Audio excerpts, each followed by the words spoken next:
Hi everyone, welcome to this video. We'll walk you through the winter case. Now I'm going to go much quicker than probably you can do it. This is really meant to be kind of an answer key or a demonstration to show you how and what I'm doing. And you can follow the steps a little better and go through them at your own pace and pause this video at the start and end of each objective. So let's look at our case here, and hopefully everything's been set up to you. You have the min and max temperature grid set for you. You may or may not have created some smaller hourly pop grids here. This is, I created 2-hour pop grids. When we start Forecast Builder, what we're going to do is go under the Populate menu, find it there. I'm going to put this over here on the side. And we're going to run this, and we're only concerned about from tonight through day 3. So we'll hit Continue here. This will take a few seconds to set up. Now remember that this is a practice case with a real NBM 4.1 data. So we don't want to populate anything into this, and we don't really want to run any diurnal tools either. So we get to the populate step, just hit run continue.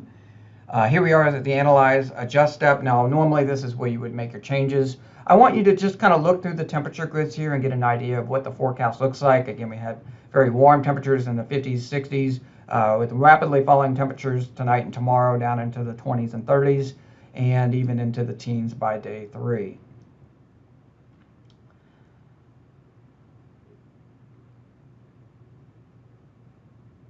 Okay, so next what we're going to do is we're going to check out the pot grids. Now these all came from the NBM 4.1. These are kind of actual probabilities or unconditional probabilities of the precip type. You notice freezing rain is forecast to occur over the area, moving from northwest to southeast.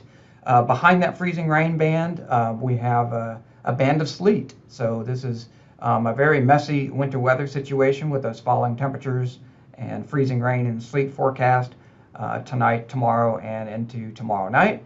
Finally, snow. We have snow that's very high probability, primarily over the northwestern half of the CWA. So that snow probabilities taper off and don't really ever get into the southeast CWA. And then finally, rain. You'll notice the rain probability is a very wet system, a lot of rain, especially out in front of the cold front across the southeast CWA where it's not quite as cold. QPF, 1 to 2 inches of QPF, so of liquid equivalent QPF, so a lot of accumulations forecast to occur. So checking our pops here, just very high pops through the period up until day 3, where they kind of just drop off to no pops over most of the area. Okay, so what we're going to do is hit the weather preview button, and you'll notice here that the pop grids are modified. They're being changed a little bit here. Let's talk a little bit about why that is. That's because there's a location where a pop is forecast, and the NBM probability weather type does not have a precip type assigned to that location. So what's happening here is a little algorithm is going to run through. It's going to look at the spot where you don't have a precip type that's defined, and it's going to kind of guess one in. And the guess tends to be pretty good. You don't really even need to worry about this or have a look at this, but this is why those grids do change to these colors, because it is solving some minor issues with that grid and putting in a pop for it. Otherwise, the wet bulb temperature will be calculated now, and then the weather preview grid gets calculated. And as I step through here, you'll notice that we have several precip types, and this is really an easy way for you to kind of see this really messy situation on one grid. Anywhere we have ice mentioned is where you have freezing rain. Wintry mix is a mix of snow, sleet, or rain, so it's kind of that mixed bag. But again, ice has the highest priority, or freezing rain has the highest priority, and shows up as ice.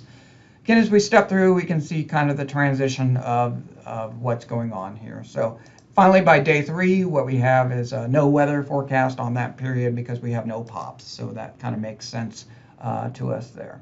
Okay, so what we're going to do is hit the Save and Continue button here. And when the Save Continue button is hit, it's going to run to the integrity step. Because we didn't run the diurnal or derive hourly T from min-max T tool just yet, what happens is we get this pop-up box. We want to hit No. Again, we don't want any real data getting into this this forecast practice exercise data. The integrity step's going to run here, and it's going to take a few moments, and it's going to calculate everything, and that's all fine for us here. The next step that we're going to run into is the precip type step, and again, this is where we're going to make the majority of our changes to the weather type forecast. So again, we don't necessarily agree with the MBM at every spot, and so we're going to make that change coming up here. So when we get into the precip type step, almost always what you're going to do is you're just going to hit this init weather types button here. If this were the previous forecast shift, you might want to start out with delete weather types so that you ensure that you're starting off with a clean slate. But for now, since this is our practice case and this is our first time here, we're just going to hit the init weather types button, and it's going to init everything that's highlighted. Now you might get thunder initialized if you're close to the Fort Worth CWA and we're inside your MBM domain. Most likely thunder will not do anything. So even if you have thunder turned on or off, just go ahead and ignore it for this winter practice here. And then the other four, or the big four precip types, are all going to be created. These are going to be created on these WX grids, or weather type grids. And the weather type grids contain, if you remember from the training, that if you click on one of these, what you're going to get here is basically if that weather type was more than 15% on the POT, the probability of weather type grid, then it'll assign the POP value if it's the dominant weather type. So here is sleet, meaning that, so here is sleet, and what we have here is our POP being assigned to sleet for this part of the CWA across the Northwest. And you'll notice you have some values of 15. Remember, that's that demotion of sleet is not the dominant type, it's just a secondary type, and that there's another precip type that's actually more dominant or predominant. So just go ahead and run through all the weather type grids here, and what you'll see is a mix of your POP value and or values of 15%, usually around the edges of those precip weather types, and how they move across the CWA here. So let's go to the 18Z grid here, and what we're going to look at is Stevens County, which is this county off to the west here, the square one, and look at the values that are forecast here. So no rain's being forecast, we have snow, generally slight chance of snow, and we have freezing rain being forecast just across the southeast half. If you go, these all come from your POT grid, so if you were to look at your freezing rain grids, you would notice that your freezing rain, the reason why it's only forecast over the southeast half is because it is down there in the southeast. Your snow grid is kind of across the northwest, and again, those values generally not as high as your sleet grids, and you'll see that most of the county here, even though the sample point still says 99, most of the county here is that slight chance probability, and that's because that snow probability was about 42%, but if you go to the sleet probability, you'll see that that is clearly the dominant weather type, meaning that this is supposed to be, according to the MBM, sleet. And so that's why sleet is assigned the POP value during this time period. Okay, so what we're going to work on next is cleaning up rogue pixels. So you see that there's some of these pixels and spots, and that may bother you. It may be something that you want to change, or it may be something that you're okay with. Remember that on the point and click, you can't really see these rogue pixels, but it might affect some of the change in precip timing or precip type timing, and you may need to change it because it doesn't agree with what you have been forecasting or what you've been briefing and or what you want to forecast. So this is your chance to clean up some of these rogue pixels. And what we're going to do is we are going to move on to objective 2. And this grid, we want to look at the grids between 12 and 0Z, and then just see some of these rogue pixels out here. So all we do is draw an edit area. We assign the value of 0 to that, and then it removes it. So that will no longer show up in our weather grid when we create our weather grid coming up.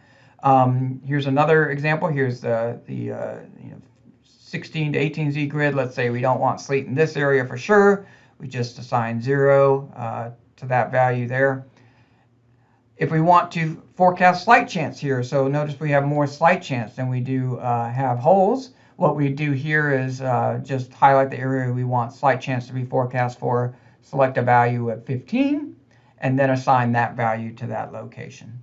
And so we can just keep doing this. If you want the dominant precip type to be listed here, or to have the POP value, what we'll do is highlight the area we want that POP value to be forecast for. So kind of get rid of the 15, the speckling of the 15. we would hit the copy pop to selection. Now you could assign a value by clicking it on the number bar. That's probably not the best way to do it because you probably don't know what your pop is at all times. In this case, we know it is 99 to 100. But if you're ever assigning your dominant precip type, you definitely want to do the assigning through the edit menu here and hit that copy pop to selection button. And you notice that that will fill in that area. So this is a very nice clean grid. You could use this for DSS. You could do a number of things with that.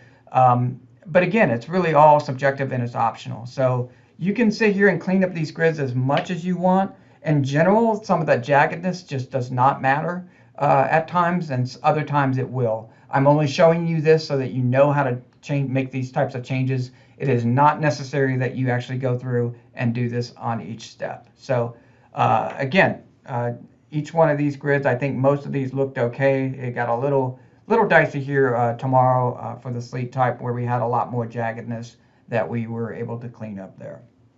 Okay, so we are going to move on to objective 3 now, and what we're going to do is we're going to advance the snow line farther southeast than the model has forecast. And to do this is really the same technique that we used up above on objective 2, where we are just going to select the time that we want to add snow, and we're just going to draw an edit area and then decide what character. Do we want it just to say slight chance of snow, or if you want it to say snow becoming dominant, you would assign the pop with the copy pop button. But in this case, I'm just doing a slight chance, and that way has expanded that snow forecast a little farther southeast, or brought it in a little quicker than the model has forecast. So again, this is just a way to get in there and make these changes should you want to make these changes based on your forecast needs. So we're going to move on to objective 4. I want you to click on the freezing rain grid that is from 21Z to 0Z tomorrow. And what we're going to do is the same method we did before. We're going to highlight the area where we want to fill in these holes. You'll notice right here that these are all lakes, actually. They're warm lakes, and we have temperature bias correction that is not necessary anymore, meaning that in this pattern, we actually need the temperature to be a little colder, that the NBM bias correction for temperature shouldn't be used. And so it is actually above freezing, and that is why we're not getting freezing rain forecast here, and we're getting these holes. But we actually want to forecast freezing rain. So again, you just highlight that area here. You will go down to the copy pop to selection to fill it in, and then we will have a nice smooth looking grid. Okay, so objective 4, what we're going to do here is, the reason why they weren't filled in was because it was too warm for freezing rain. We have created an inconsistency now. And so what I want you to do before we do anything else is go over to the Fix Tools, and I want you to unclick the Use NBMT Probabilities option here. I want to make sure that you are not going to be able to access NBM temperature probability data in your area if you are near the Fort Worth domain. And this is actually going to allow us to step through and show you how the integrity issue is corrected. So I'm going to unclick that button there, and then what I'm going to do is run the consistency button, and that will actually show me where there's inconsistencies. And I know I've created inconsistencies because I just filled in those holes. And so after this runs, you'll notice that the grids where the inconsistency is are highlighted red, and it'll show you that it's a temperature and weather type inconsistency, which is why TW and weather freezing rain are highlighted. It's basically saying these two things are incompatible, they don't match at these grid points. The T or TW inconsistency forecast here will show you the grids where you have an inconsistency. And I'm going to put a sample point right here so we can actually see what the temperature is at this point.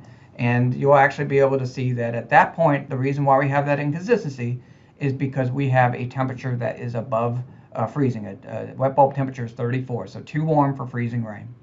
Up here on our temperature forecast, the temperature is a couple degrees warmer than the wet bulb temperature at 34, 35 degrees.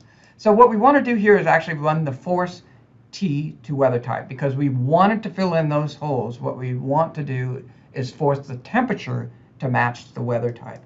And by doing that, when I click this button, you're going to see that the temperature forecast has now changed at our sample point down to 32 degrees, and our wet bulb temperature is now 32 degrees. at least one of those hours that is inside that that 3-hour period where we had the inconsistency. So it's not going to change all of those grid points. It's just going to get you to where one of those grids at least one of those hours is now valid for that forecast.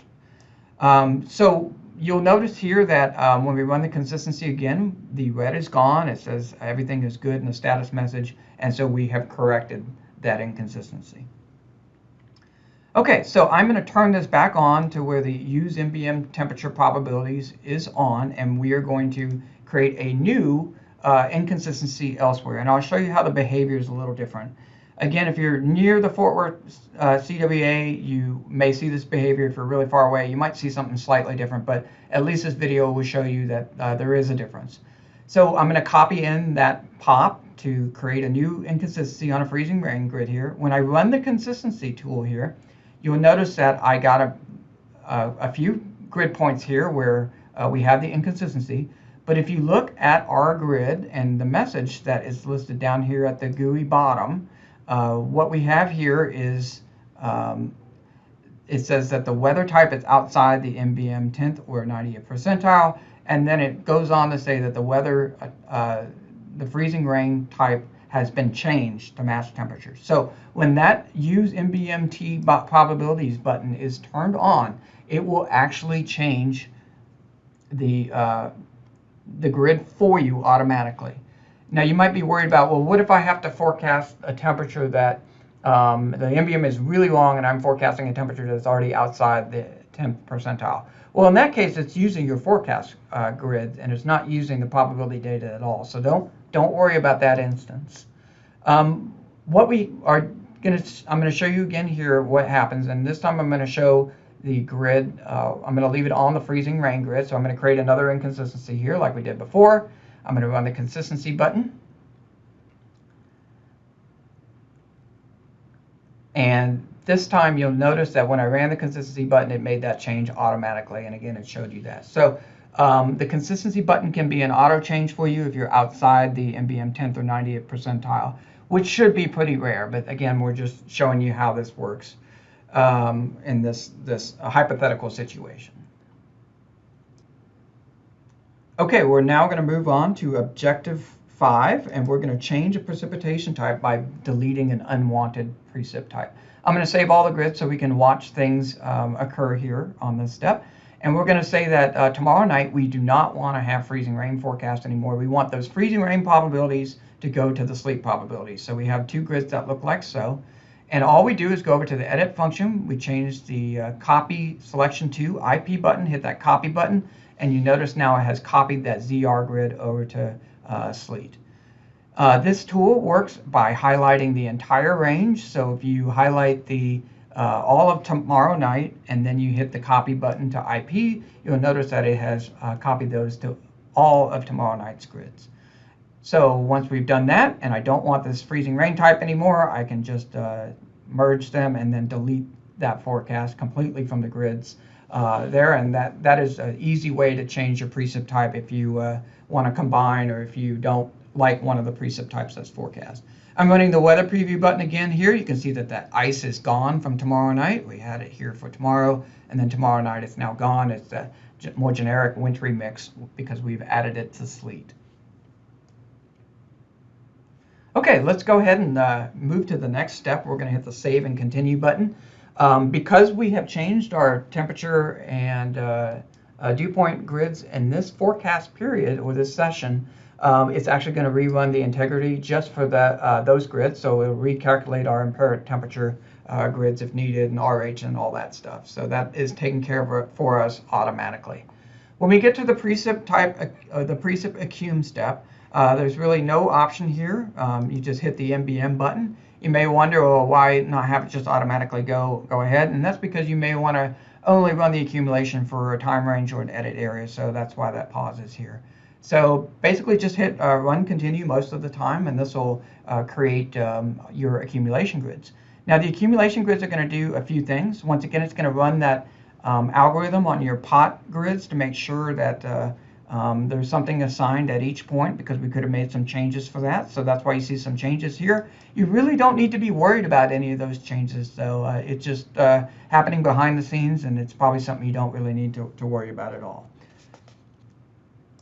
Okay, and so finally at the bottom, you'll see these grids called ratio grids. Now, ratio grids are created for your viewing enjoyment. They really don't do anything, but they actually are showing you how the QPF is split up between all of those types.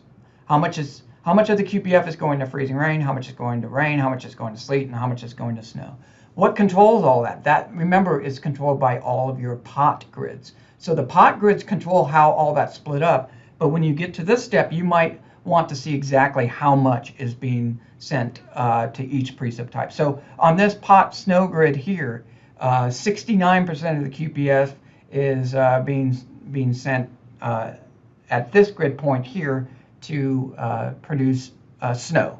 And that's how you can interpret these. This is a percentage of how much of the QPF is going, or how much percentage the QPF is going to each of these weather types.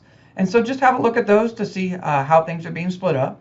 The accumulation step, of course, creates all of your snow amount accumulation, your sleet amount accumulation, your ice accumulation, your some grids for flat ice and line ice accumulation, should you need those for DSS needs. Okay, so what we're going to do is going to move on to objective 6 here, and we are going to make a change to our snow amount forecast because we don't believe that the snow amount that we have forecast is what we want. So let's look at this grid here, and let's say we think that this is too low, and we actually think that the snow is going to be fluffier, and we want to get a little more snow amount out of our forecast. So to do that, you are allowed to edit the snow ratio grids. And for the sake of this this exercise, I'm just going to highlight a big area here for tomorrow and assign a value of 15. Again, you can edit this any way that you want to. And after I've made my change to my snow ratio for tomorrow, I'm going to click on my snow amount grid here, and I'm going to go back and I'm going to rerun this step here, and we should see our snow amount forecast change because we have increased our snow ratio. So increasing your snow ratio is one way to get your snow amount a little bit higher. You'll notice that as we do that, we get the snow ratio a little higher, we get a little more snow. You may wonder why that band out in front here did not increase, and that's because that's all sleet. Remember that sleet is snow, and sleet is added onto the snow amount forecast. So that's why that looks like that. So again, a lot of this is just for the purpose of demonstration. Let's move on to our objective 7. And let's say that we really think there's too much sleet and we want more of our QPF to go to snow. To do that, you would lower the pot sleet forecast across the pot sleet forecast across the area where you didn't want as much QPF going to sleet. So in this situation, I'm just going to select a few grids here, and I'm going to set the limit values tool down to 30%, and then I'm going to interpolate. And what that's going to do is going to ensure that those really high values of sleet are no longer in the pot grids. And when those ratio grids are recalculated, it's actually going to send more of that QPF to snow and less of it to sleet. So that's what it looks like. Our new pot sleet forecast is not nearly as bullish for sleet. And what we're going to do is we're going to select the sleet amount grid here so that I can show you how this changes. And when we rerun this step here, we're going to get a lower sleet amount forecast because we have lowered the pot grids. So again, messing with your pot grids and the values contained within those is a great way to get more or less of a precip type after you get to this step. So again, your ratio grids, you see that the ratios are much lower now, and more of that ratio has gone to snow and or freezing rain. So again, a lot of this is just for example purposes to show you how to do things. This is probably not necessarily something I would do during a real event or this event. In this case, a lot of this event actually the NBM performed really well, and a lot of these changes will not needed at all. Okay, so we're going to move on to objective 8 and create our weather grid. And remember, our weather grid is created from all of the grids that were in the precip type steps, all those WX grids in the precip type step. So when we run this here, what we're going to get is a weather grid that reflects what we put in the precip type step. The weather grid, of course, remember we took out that freezing rain forecast. And so if we were to click on the weather grid for tomorrow, you would see that there is no freezing rain forecast for tomorrow because we had removed it from the forecast. We're going to jump back to the Analyze Adjust step here. Okay, so back at the Analyze Adjust step here, we're going to make some changes thinking that the NBM forecast was not correct. And we're on part 3 now, and we're going to go through and make a few little changes. So pot grids, you can adjust your pot grids in the Analyze Adjust step. Typically, I think it's easier to do this in the precip type step, but you can draw an edit area. You can use pencil tools to change things. You can, let's say if you want to speed something up, you can go and grab a grid that's 6 hours later, copy that grid, and then paste it at 0Z here. And what that does is effectively move it up faster. Again, you can edit all those grids, or you can just interpolate to get something that's just in the ballpark of what you want. And more times than not, that this will be sufficient to get what you need. So if you really don't like your pot grids, remember that you can also, coming here in the fall, we're actually, with the next NIC upgrade, you actually have sources for the RAP and the HER to put those pot grids in if the short-term guidance is doing better than the NBM. Again, pot grids can be edited in the Analyze Adjust step. I just think for a lot of the changes that we need to make, it's probably easier to do the precip type changes in the precip type step. The other change that we're going to make here is we're going to go to day 3, and we are going to add 20 pops everywhere. And the reason why we're doing this here is because if you remember, this pot snow grid was actually really noisy. It's because the model had dried out and it had started losing some of the ice nuclei, so you're getting kind of some weird or no precipitation types and a lot of artifacts in those grids. And so we'll show you how to deal with a pretty common situation coming up on that.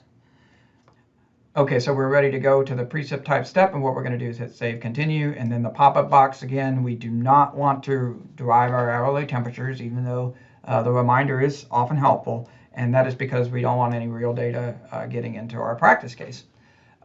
We get to the integrity step here, and this time the integrity step is actually going to only recalculate the grids that it thinks it needs to recalculate, so this will actually go much quicker when we hit the Run Continue button. One thing to note as we run integrity, that algorithm that checks to make sure that we have a precip type assigned at each point, and it's going to go and it's going to edit your pot snow grid. And so you'll see that the pot snow grid, which looks like this, it gets changed. Again, it's trying to guesstimate the best precip type, and it does a pretty good job, but notice it's not quite perfect, so we're going to have to clean up a couple little issues when we get here. Okay, in this situation, we have our weather grids that we worked on previously. You can maybe even think of this as like the previous shift. And so often what we'll do is we'll come in and we'll hit the delete weather types. Again, we'll want to start with a clean slate, but maybe this is your forecast period where you didn't want to start with a clean slate and you just wanted to tweak something. So that's why they're not automatically deleted. So delete the previous weather grids, and that's just one way to ensure you start with a clean slate. And then we're going to unselect freezing rain. So remember, you don't have to initialize all of these, but let's say we just do not want freezing rain in this forecast. So we unselect freezing rain, and it'll go through and it will create weather types for rain, snow, and sleet. Because we've unselected freezing rain, we're going to see a lot of red show up, and that red is showing up because there's now some grid points where freezing rain was the only type that the NBM was forecasting. It wasn't a lot of them, but it was some of them. And here are those grids. You see it's not a lot of grid points. It's just a few little spots on the grid domain that we need to worry about.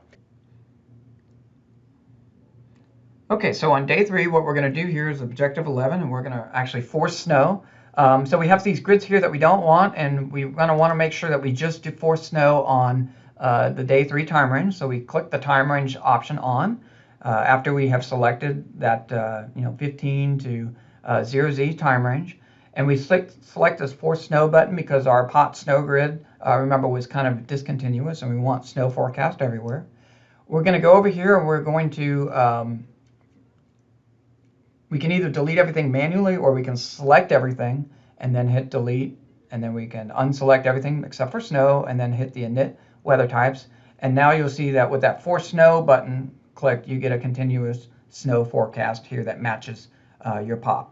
Now, the slider bar, it's pretty cold at this time, but if you lower that slider bar, this is just to demonstrate that it'll use your temperature forecast to show that rain snow line. Obviously, at 26 degrees at TW is unrealistically cold, but nonetheless, that's just a way to show you how to set where you want your rain snow line. More than likely not, you'll want to set this up as something realistic like 33.5. If you want to add rain to this forecast, remember you can just go here and hit rain, and then you can hit the init weather types button again, and you'll see a little rain grid got forecast here where temperatures, I believe at 21Z, were a little bit above freezing, so that's why rain was allowed to creep into the forecast in these locations here. So again, this isn't the best situation to demonstrate these tools, but you will have some winter weather situations where this will become really handy for you. Okay, so we're moving on to objective 13, and what we're going to do here is fix all these red issues. We're going to turn off the time range option. I'm going to run the consistency button to show everything here. Again, we have some grid points here, just a few grid points at each one of these grids where we have an issue, and we're going to have to decide on a precipitation type at those grid points. Again, this is for demonstration purposes. Sometimes you can just copy over the whole copy me to weather type grid. But let's say you have a situation where you have just some grid points where you would like to copy to, let's say, snow, and some grid points you'd like to copy to sleet.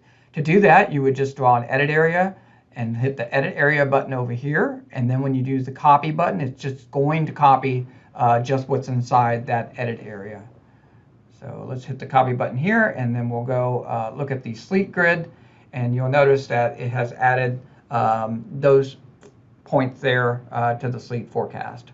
And so if you want to go back and add the rest of the points to another weather type, you would just click on the grid that you were operating on there, hit the toggle button, and so you'll use the toggle button to get your edit area to be the flip, and then copy these to freezing rain.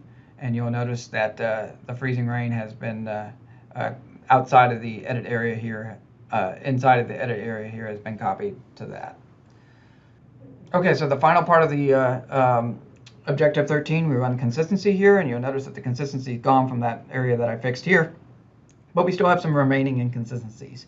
Remember that the edit area, that the edit tools in the menu here are all smart tools. So basically, we are going to select the entire time range that we want to operate on. It's always going to use the selected highlighted time range, and we hit the copy button. It copies everything over to weather ZR. So we run consistency again, and they are all gone.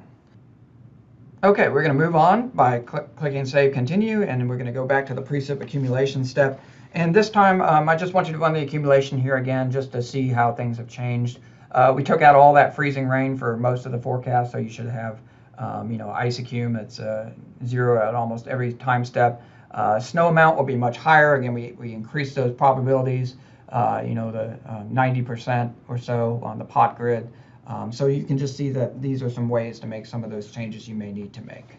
Again, this is all for demonstration purposes. Obviously, these types of methods can be used in different situations. You won't have to do this for every winter weather event, or even some winter weather events. It's really the NBM does a pretty good job, and you don't have to do it all. So a reminder that this was truly a pretty complex and crazy winter weather event. So if this feels daunting, don't worry about it. These are just methods to show you the worst case scenario. Thanks for watching.